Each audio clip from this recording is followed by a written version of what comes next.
why do we tax if we do not need to raise revenue? And for Lerner, the purpose of taxes and taxation are to affect behavior. Take Social Security. The trust fund, as I think we all know, it's not real. You don't really have a situation in which you have a specific tax and those revenues go to a specific use.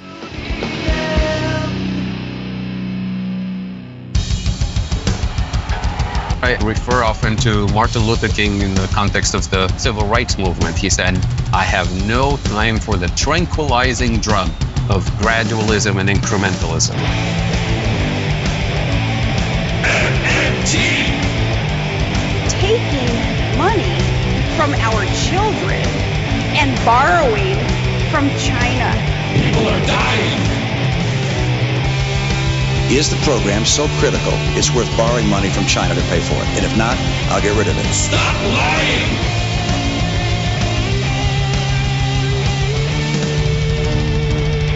I want the truth!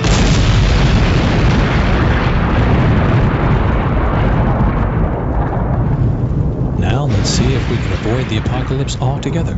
Here's another episode of Macro and Cheese with your host, Steve Grumbine. All right, this is Steve with Macro and Cheese, and I've got a friend from the past. He's somebody that's always near and present in my heart, Matt Forstater, one of the originals, the guy who's counting on one hand how many people knew MMT back in the early days with Warren Mosler. And for those of you who don't know who Matt Forstater is, I'll keep it short and sweet. Matt is a professor of economics at the vaunted UMKC and the research director of Global Institute for Sustainable Prosperity. And the very first MMT conference, I got to physically meet Matt in the Lion's Den in Kansas, and just seeing how many people he has touched personally in this space is just unbelievable. Everybody walking out of here is walking out with Matt Forstater's fingerprints on them. His imprint has been indelible, and he has definitely impacted me. And so it's my great pleasure to have Matt join me again. Sir, it's been too long. How are you?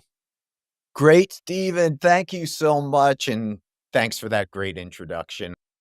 I'm really humbled by that. And I remember well exactly where we were when we met for the first time. And then even subsequent meetings, like when we had the same sport jacket on in Stony Brook. So anyway, great to be back. Super excited about everything that Real Progressives has been doing since I've last been on, carrying on such important work. So thanks for having me on again. Yeah, absolutely. Really appreciate it, sir. And for the folks out there that stumble into what we're talking about for the first time, it's the most important subject in so many respects because it is a catalyst for money and for building an economy, and that is the tax. We often talk about the tax, and taxation is a dirty word in a lot of places. You hear the libertarians screaming tax is theft.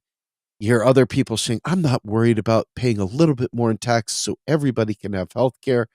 People genuinely believe that the currency issuing governments need an income of currency that they create. But yet the tax of all those things is why the currency matters, why this currency is held its own. You wrote some great stuff on taxation. That's why I hit you up to do this show in particular. Why don't we start with just the money story, and then we can get into the purpose of taxation. Right.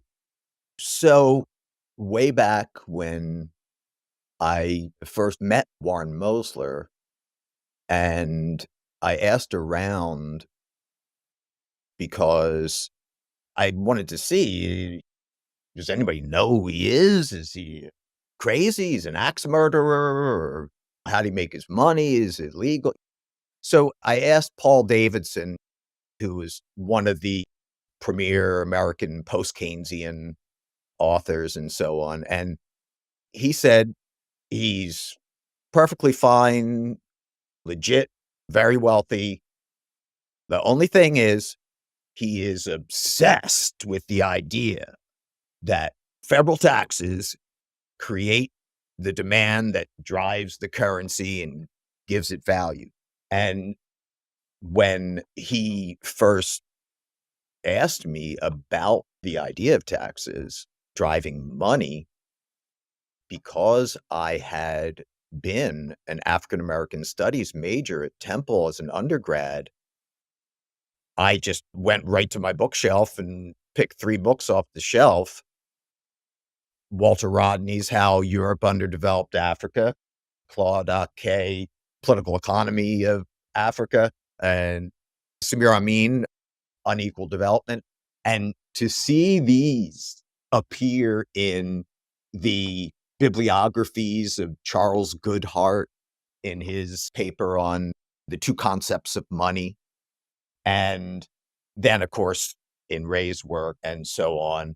And then after that, then I went to The Wealth of Nations and found the quote from Adam Smith, where he says a prince who declares that paper of a certain kind would only settle tax obligations, create a demand for that paper and give it value.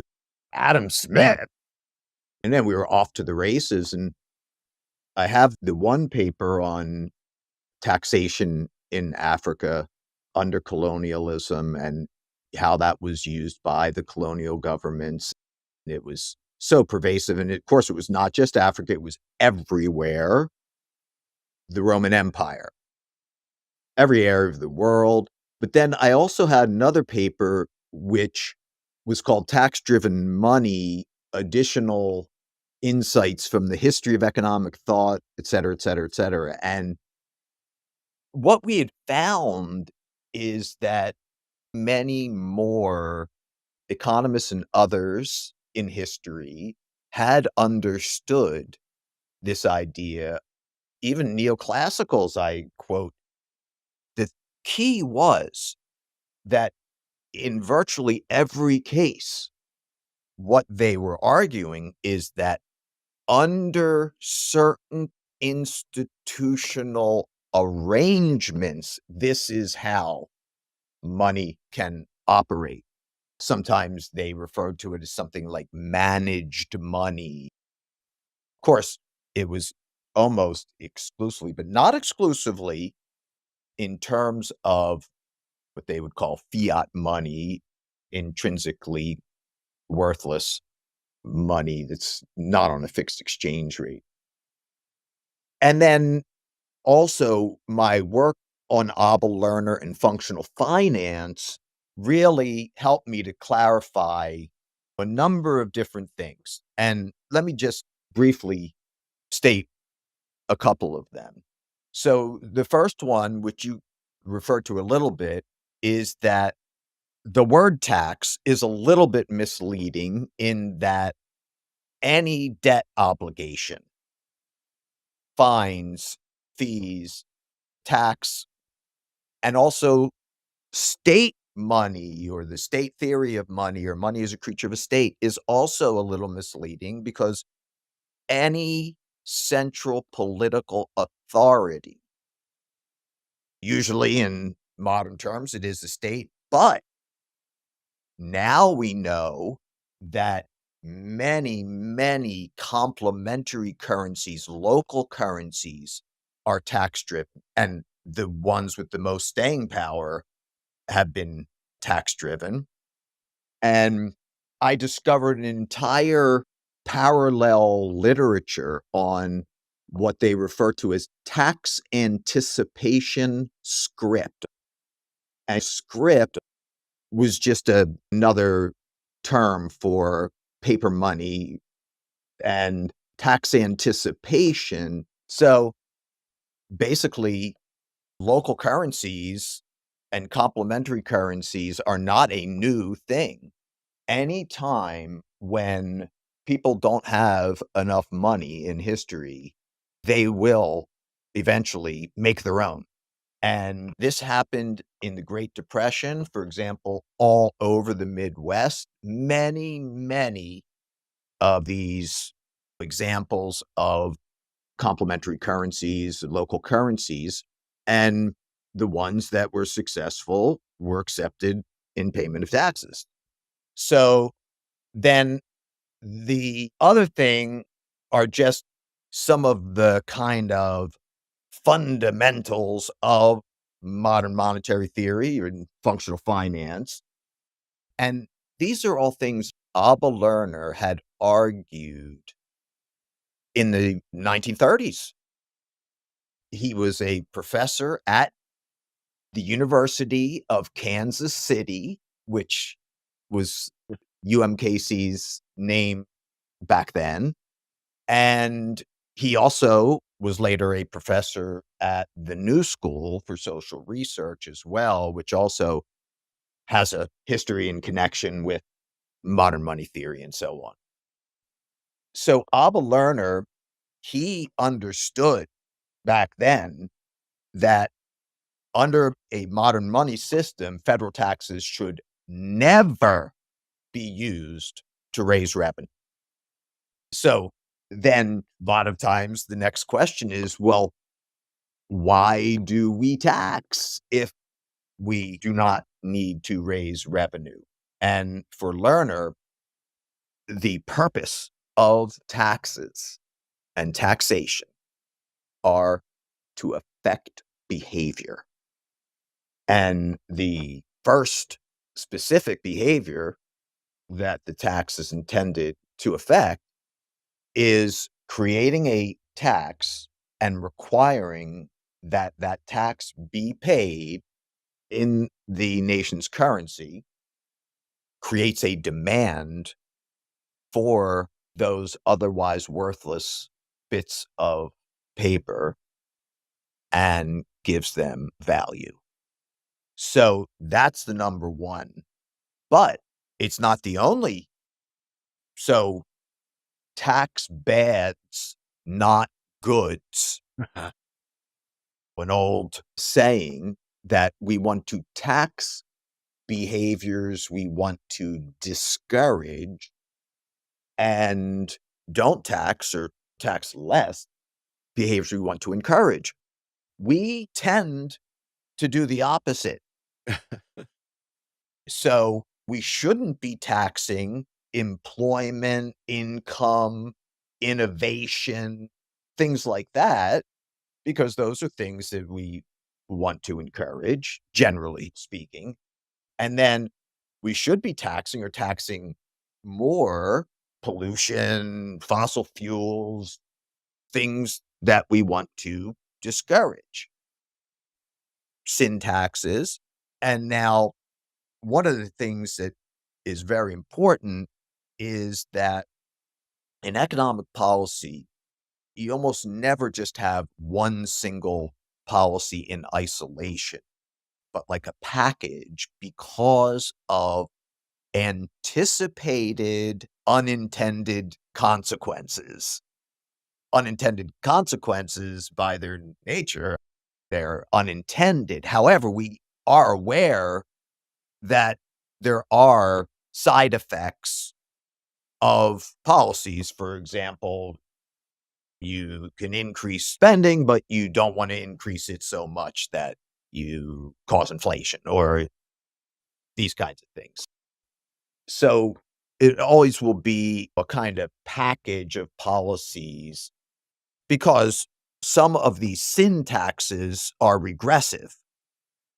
One of the myths or misunderstandings about MMT is because we recognize that taxes are not a funding operation, then there's this myth that people who support MMT don't want to use fiscal policy to promote equity.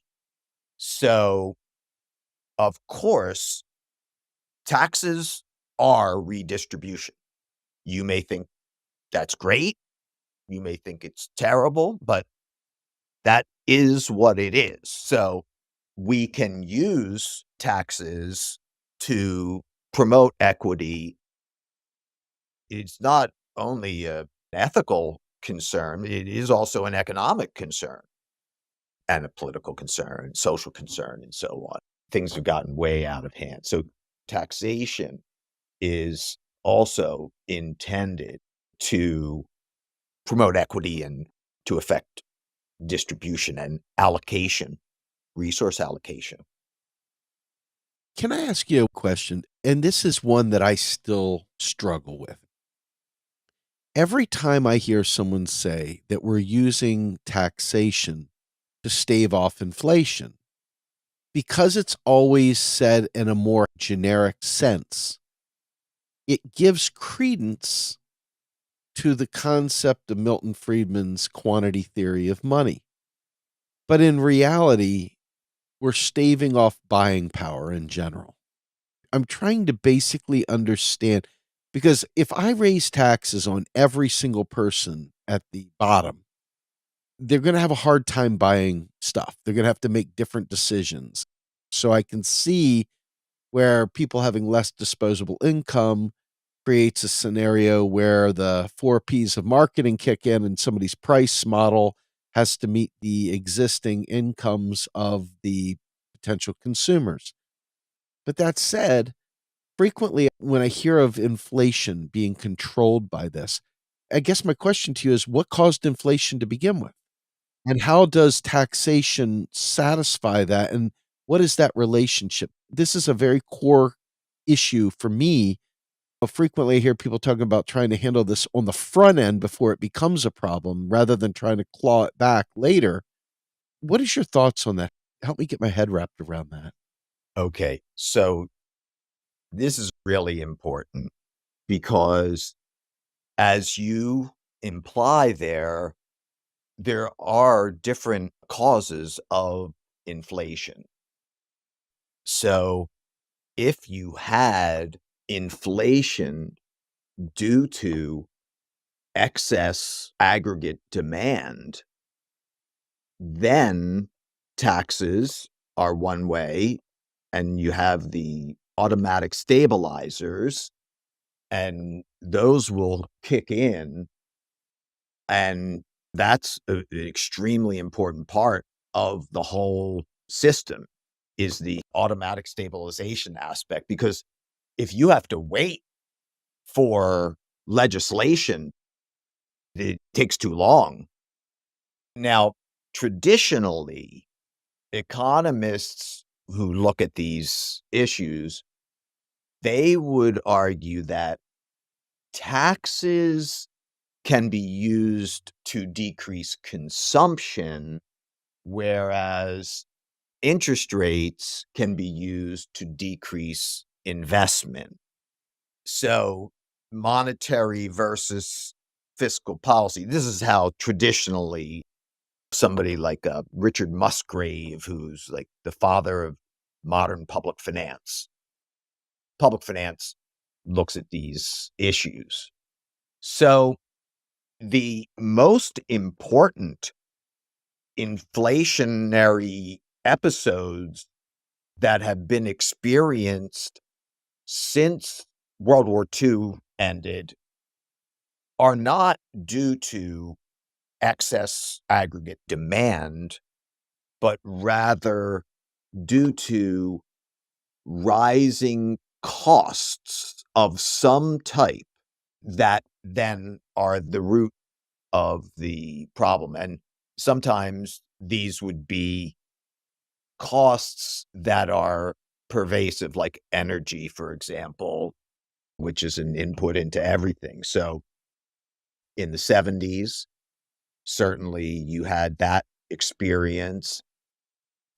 So it's interesting because this is why Lerner's functional finance, as formulated by him and just by itself, is not capable of achieving full employment and price stability and maintaining it, because he actually recognized quite early on some problems.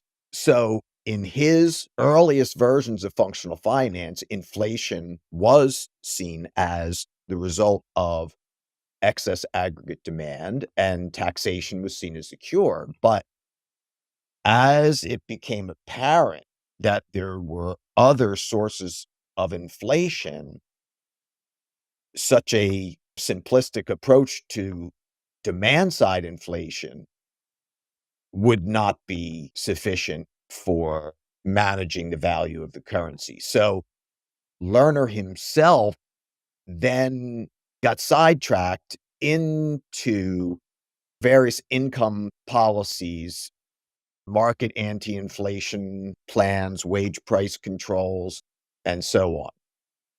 And then the other aspect of this is that Lerner was noticing that inflation didn't start at true full employment, but well before that point. And he began to use terms like low full employment and high full employment. And this is just unacceptable. It's too close to the idea of almost like a NAIRU or natural rate of unemployment. Uh-huh.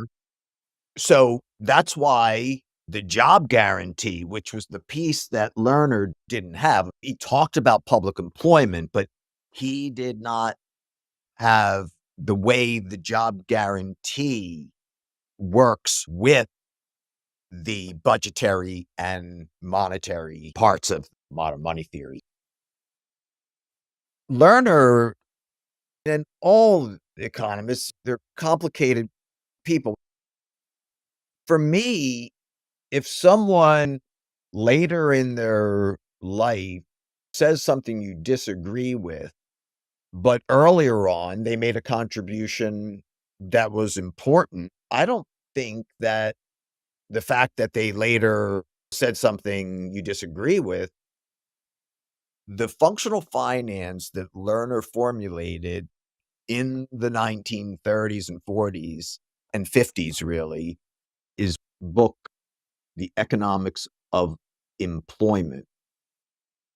It's unbelievable how much he does have in there, because you don't really have a specific description of, for example, the way bond sales drain the excess reserves that were generated by deficit spending to keep interest rates from falling. Lerner exactly says it. Oh.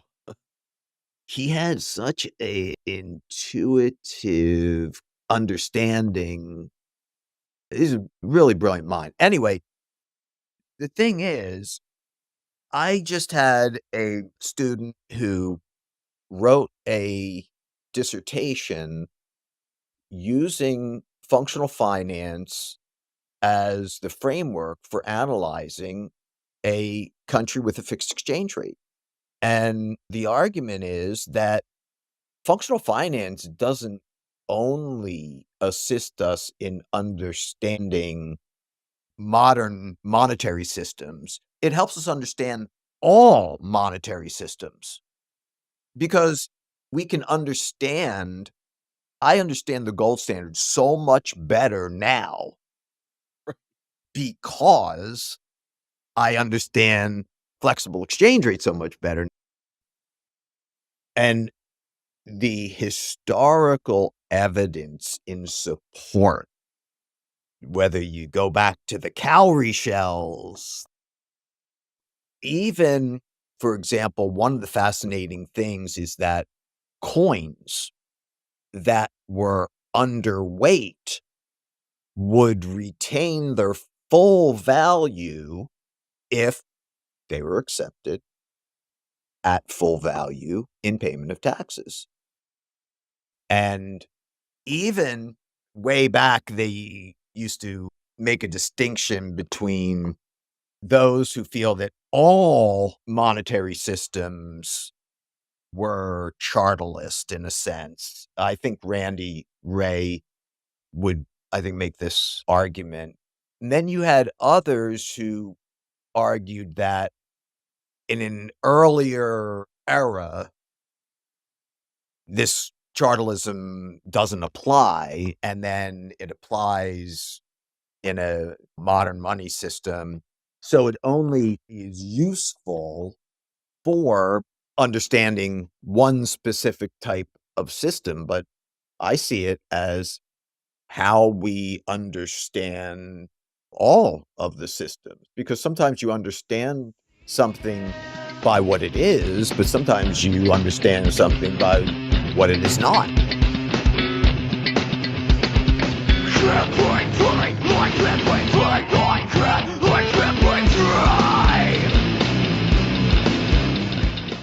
You are listening to Macro and Cheese, a podcast brought to you by Real Progressives, a nonprofit organization dedicated to teaching the masses about MMT, or modern monetary theory.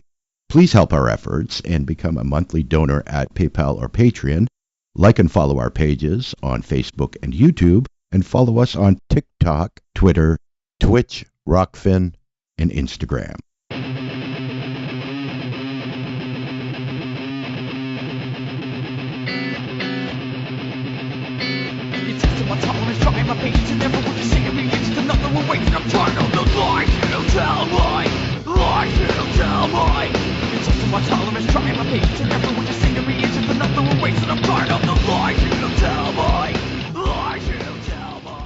So if you're thinking about this from a current perspective, so many of the things that we want, that we think we need, let's call them basic needs. And they've been left out there for everyone to forage privately, personally, individually, to find their way through the maze of life.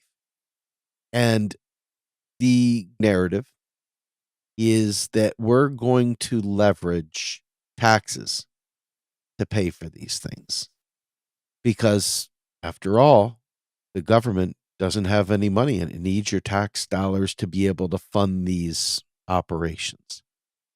Now, when Warren speaks of revenue, he goes back to the French, which is revenir. And he says, and basically it just means return where it came from. Hmm. So in that sense, taxes are, in essence, revenue. Mm-hmm. They're not revenue for spending. And I think that Marina Eccles has said, and Beardsley Rummel spoke to this as well. But I guess my question to you is this. We frequently find programs tied to taxation. We find national priorities tied to debt levels. And you mentioned already that taxes help bleed reserves. Help me understand the role of taxation in provisioning the nation state. I want to get more specific here. The going narrative that people that are of the mind that the state should do better for its people, they just don't understand taxation, wanting to raise taxes to pay for things. The other side, of course, is out there waiting with bated breath for you to please say raise taxes so we can shoot this down and say we're not raising taxes. What is driving this thinking? Right. So, quite a complicated set of issues. So, let me share this quote about the Roman Empire. This is from a 1980 history journal. The Romans' imposition of taxes paid in money greatly increased the volume of trade in the Roman Empire. Insofar as money taxes were levied on conquered provinces, then these provinces had to earn money with which to pay their taxes. Even at local levels, the Roman imposition of money taxes had a serious impact on simple cultivators. They were forced to produce and to sell more food in order to pay taxes. cultivators were forced to produce and sell a surplus which they had not previously produced or which they had previously consumed themselves. Ah. So when taxes are imposed, they contribute to provisioning not because the government needs those tax dollars in order to fund its spending priorities, but rather because the need to pay taxes means that citizens need to obtain that which is necessary to settle your tax obligation. And in the United States, that means the dollar. In most countries, it means the national currency and only the national currency to settle your tax obligation. So then that sets activity in trade and production in motion. That's the idea. And we, in the colonial governments, we had in the statements and in the colonial policy descriptions, they were well aware of using taxes to spur economic activity, that people do not necessarily feel the need to produce beyond their basic needs, or they were living at a higher standard of living, and now then that surplus is being taxed away. But they also are describing a situation in which a system that was not producing very much surplus starts to as a result of higher taxes. The question about whether there's something of a monetarist or Milton Friedman type in terms of the effect on the money supply, I think Randy Ray actually has an article on a Friedman article from the 1950s where Friedman actually, at that time, understood that some of what were traditionally viewed as fiscal operations were actually part of monetary policy and vice versa in terms of managing the interest rate. So one of the MMT 101 type things is, so you have the 6 fiscal operations: government spending of money, taxing, then borrowing and lending of money, borrowing, so to speak, bond sales, and government giving or taking of money. It's sometimes described as. So these 6 are exhausted. Spending, lending, and giving all are additions to total bank reserves. And taxation is a reserve drain. Bond sales are a reserve drain, and take money would be reserve drain. So it's the total impact of the net of all of these on the reserves in the system that then can have different impacts, for example, on short-term interest rates. So taxes also drain reserves, and of course, bond sales do it as well.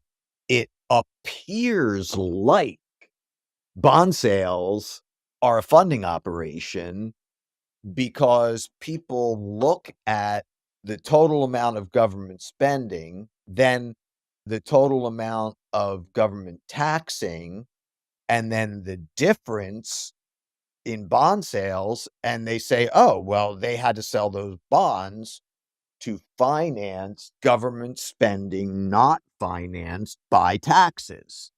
But instead, the key is that the spending comes first. And so deficit spending, you have a net reserve add because government spending is adding to reserves, taxes is reducing reserves. If you have a deficit, government spending is greater than tax revenues, and so you have a net reserve add.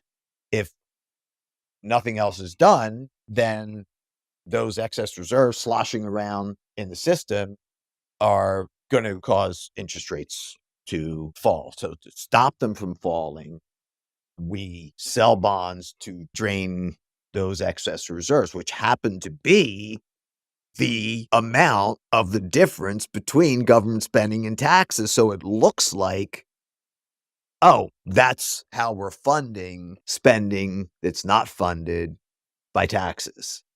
But the spending came first and the bond sales came after. This definitely points to Kelton's paper. Right. Can taxes and bonds actually finance government spending? At the end, she said, no, they can't. And that's where STAB came in versus TABS. Yes. STAB being spending and then tax and borrow, and TABS being tax and borrow before spending. Right. So I guess my question to you is this. The reserves are entities that live within the banking system alone. They do not leave the banking system. They are purely for facilitating transactions between banks. They're the other side of the double entry accounting system we use. Right. That said, when I think of trying to pay for Medicare for all, as an example, Warren Mosler would say, why are you trying to raise taxes? This is a deflationary event. You're going to eliminate private insurers. You're going to create less economic activity because the amount of economic activity spent trying to deprive people of care will no longer be there. Right. So in the end, Medicare for all is deflationary and should require a tax cut. And people's heads explode when they hear that because it's so counterintuitive to what they think. This seems like this is a bigger case study on taxation and its effects in general on policy. Help me understand better this idea of a program being installed that would be deflationary. What would make it deflationary, and how does taxation play into that? Right. So I'm going to get to his specific statement in a second, but take Social Security. The trust fund, as I think we all know, it's not real. You don't really have a situation in which you have a specific tax and those revenues go to a specific use. Hmm. There have been at least things that have been talked about in these terms. One of the famous ones, I think, was Superfund, which in the 70s, they were going to use fines and penalties for improper disposal of nuclear waste. And they were going to use those specific revenues for not even just that specific purpose, but general environmental purposes. But that's rare. The idea that when they say the trust fund, there's not a separate cookie jar and all that, which Randy Ray and Stephanie Kelton and Scott Fulweiler, they've all gone over this. So often those kinds of fictions are done because politicians think that people either understand it better or like to think of it that way. And then also they make politics out of it by saying that the trust fund, that's not a real thing. So the thing that I think we want to be moving towards is to de-link taxation and spending decisions. Since taxes aren't a funding operation, then we should make our spending decisions without reference to taxes. Agreed. I want to take this just a step further. I want to think about this in a different sense. I think of these things as two different circles. One is the fiscal operation of the government spending money into the economy. Then on the other side is another circuit, and that's the taxation. And so if we were to divide up to decouple taxation from programs, how would we be able to best assess whether or not we get it right? There's a lot of sayings out there like you can judge a society by how well it takes care of the least of its own. Mm. There's something there to say, yes, we're on the right track. No, we're on the wrong track. And to take that a step further, when designing tax policy, how would you go about making the case that, for example, a program never needs to be paid for, that the government is self-financing? And I guess a piggyback on that will be, you had said that we have to defend a positive interest rate. You didn't say those exact words. You said something similar to that. I know MMT is a broad subject with a lot of different folks that have different ideas, but it's got a very core policy. And one of them seems to be a zero interest rate policy or a near zero interest rate policy. How would that impact that tax conversation if you were to have a zero interest rate policy? It's two questions. One is focused purely on decoupling of taxes from programs. The other one is looking at interest rate policy as a corollary to those programs. I think these go together. So one of the things that we could do is eliminate the payroll tax. And that is something that is much more onerous for those who are struggling economically, because you can only give so much of an income tax cut to lower income people. They're hit more by the payroll tax and sales taxes and things like that. So all these things, by the way, they have supporters even outside of MMT, because one of the things that even mainstream economics tries to do is to look at the total effects, direct, indirect, intended, unintended, of any particular decision, and not just at the direct, explicit effect. And I've been a big critic of misuses of social cost benefit analysis, but that's because cost benefit analysis should not be used in certain situations. But there are some situations in which it can be used, as long as we are aware of its strengths and weaknesses, like anything else. So, for example, when Warren is saying that Medicare for all would be deflationary, he's saying that not just the specific single act of appropriating the spending necessary to run that program, but the total effect. Because what you described as his argument was that it's the fact that the decrease in all of the other activities that this would replace is more than overcompensating. This is what I Sure. am thinking he is thinking of.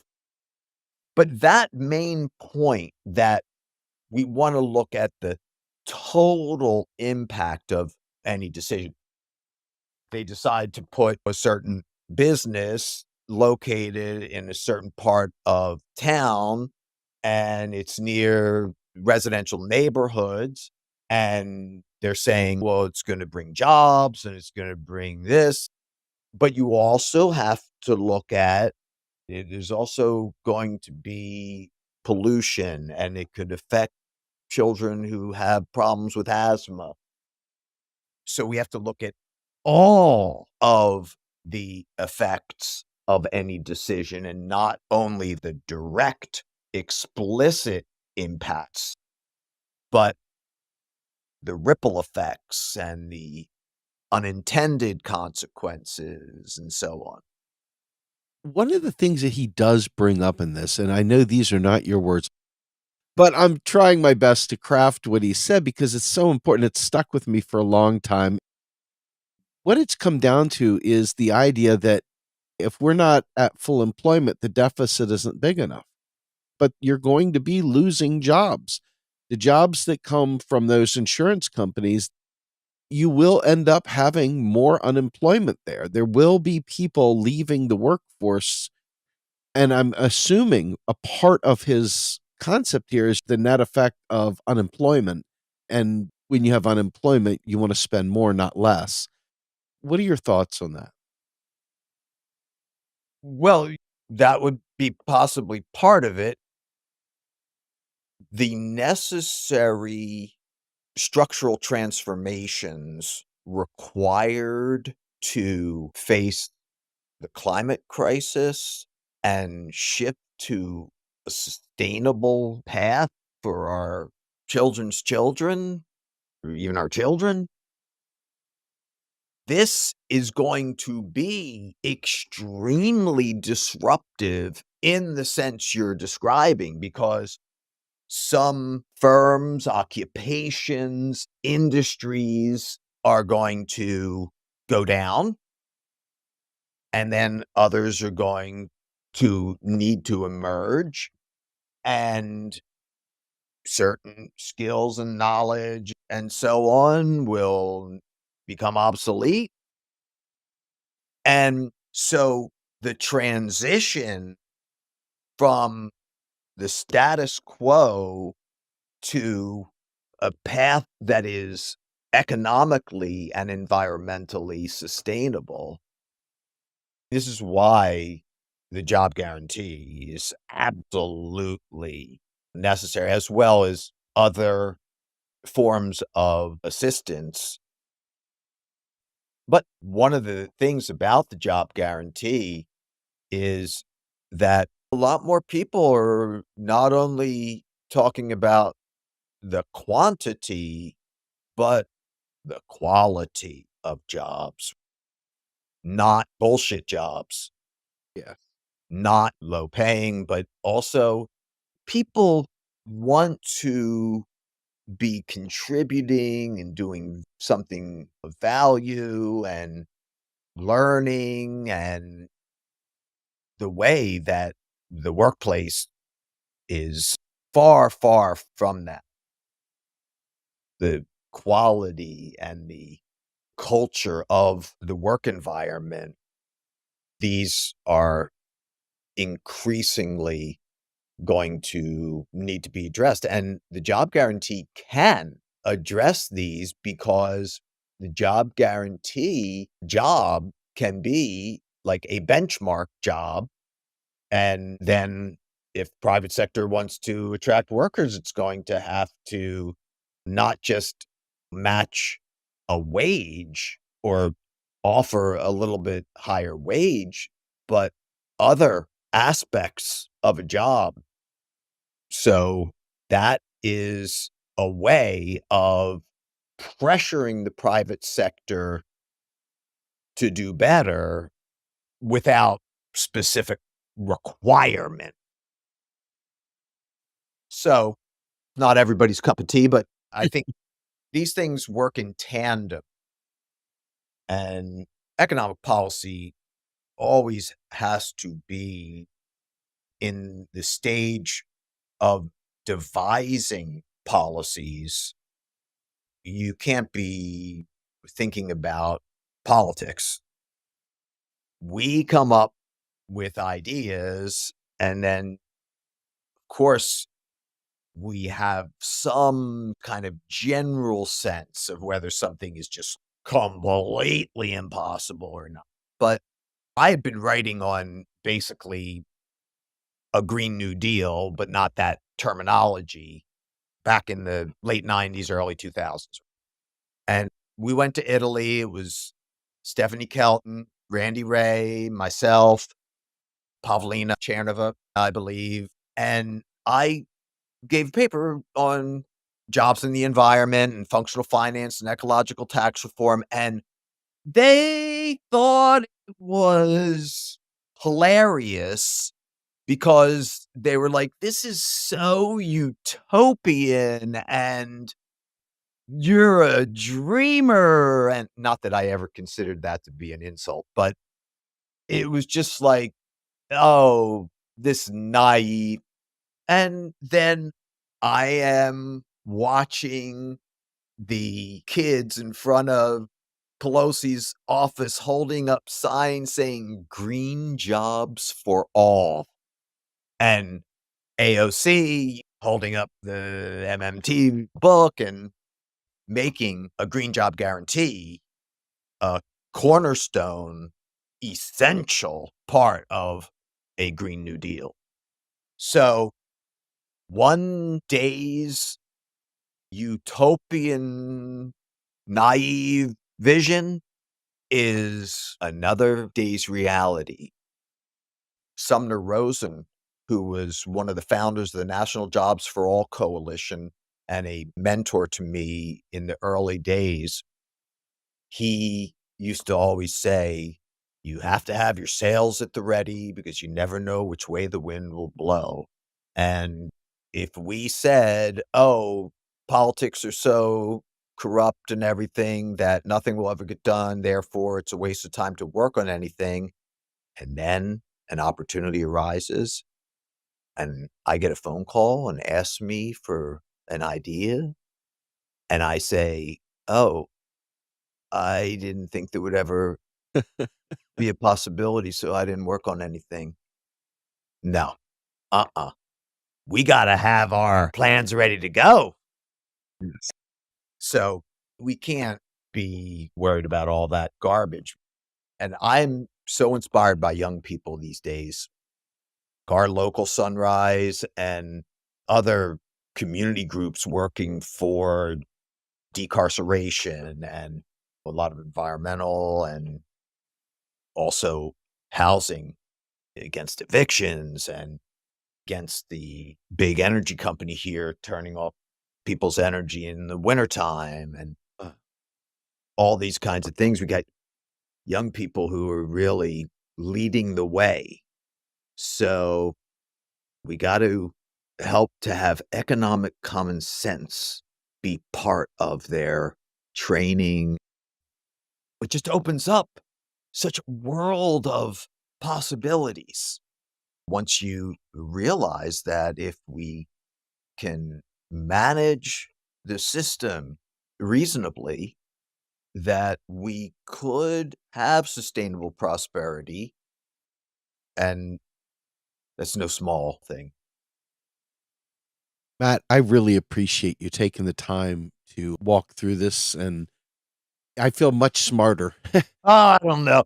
I hope it'll be helpful for people, but I really enjoy chatting with you. The feeling's mutual. Anytime. Well, what else is going on with Matt Forstater? Is there anything happening that you'd like people to know about as we part?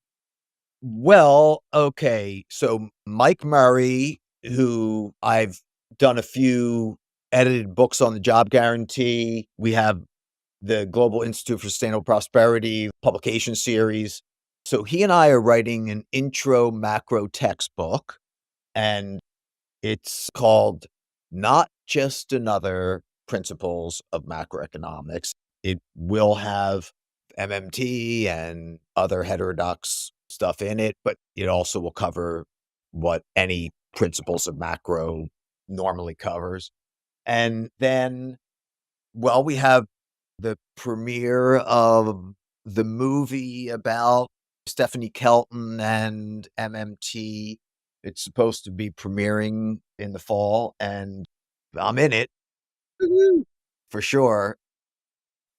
The director thought I presented well. So anyway, I've got that going on, and then my dissertation students, and just really also to keep UMKC's program strong. Live and well. Absolutely. Yeah. Yes. It's the engine, brother. It is the engine of MMT. And I really want to give you a big thank you for all the wonderful work you're putting out there. I just want to thank you one more time. Thanks a lot. I appreciate it. We have so many people out there that are thirsty and hungry for this information. Right. I hope this podcast helps people get to where they're trying to get to so that we collectively can do great things. Right. And you, Real Progressives, you're all doing a fantastic job of really just a great variety of guests. And I learn, really. Wow. Thank you. Listening. For sure. Good stuff. Yeah. So anything I can do, I feel like just make use of me, whatever I can do. Yes, we will. Nice. We will. You have my word on that. Folks, you have my word on that we will be bringing Matt Forstater in to do more stuff. All right. Well, with that in mind, Matt, once again, I want to thank you for joining me on this episode of Macro and Cheese. I'm Steve Grumbine, the host. My guest, Matt Forstater. We are out of here.